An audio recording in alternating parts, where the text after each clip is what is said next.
Halo sahabat Keramdeo, pernahkah Anda ketika beribadah bersama dengan teman-teman Anda, dan setelah selesai ibadah teman Anda berkata, khotbah yang tadi bagus banget ya, menarik banget. atau bahkan mungkin itu Anda yang berkata kepada teman-teman Anda. Ya, itu merupakan satu respons yang natural ketika kita merasa diberkati lewat pembahasan firman Tuhan di dalam ibadah pada saat itu. Dan biasanya kita berkata seperti itu merujuk kepada bagaimana cara sang pengkhotbah itu membahas akan firman Tuhan yang dibaca pada saat itu dalam ibadah. Tapi tahukah Anda bahwa khotbah tidak hanya bicara soal panjang pendek durasinya, tidak juga hanya bicara soal menarik atau tidaknya, apalagi hanya bicara soal lucu atau serius. Khotbah juga mencakup pada pembacaan firman Tuhan. Ya, sekali lagi saya tekankan, khotbah juga mencakup kepada pembacaan firman Tuhan. Berapa banyak jemaat yang terpesona kepada firman yang tertulis yang dibacakan kepada mereka, dibandingkan dengan mereka terpesona kepada pembahasan daripada sang pengkhotbah terhadap firman yang dibacakan. Namun sayang sekali juga, banyak pengkhotbah juga kurang peka akan hal ini.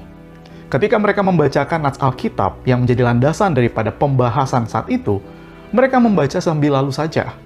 Karena apa? Karena pikiran sudah terfokus kepada bagaimana cara saya akan membahas firman Tuhan yang saya bacakan tadi. Akibatnya, ketimpangan terjadi di dalam berkhotbah. Pembahasan firman Tuhan seolah-olah dianggap lebih penting daripada pembacaan firman Tuhan. Bahkan, khotbah dianggap identik dengan pemaparan firman Tuhan. Sahabat Keramdeo, di dalam buku Katekisasi Ibadah, pelajaran yang ke-26, itu berbicara mengenai khotbah. Saya bacakan kepada kita semuanya. Dikatakan seperti ini mengenai khotbah. Khotbah adalah pernyataan Allah secara lisan berdasarkan firman tertulis atau Alkitab. Yang kemudian itu diekspresikan dengan cara apa? Dengan cara pembacaan dan pemaparan firman.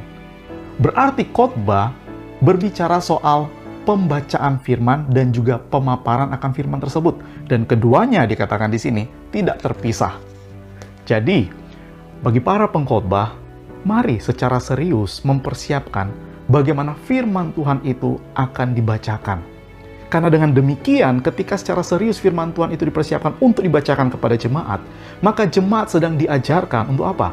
Untuk boleh meresponi, bukan hanya aplikasi daripada firman Tuhan yang dibahas atau dipaparkan, tapi juga mereka diajarkan untuk meresponi daripada firman Tuhan yang dibacakan.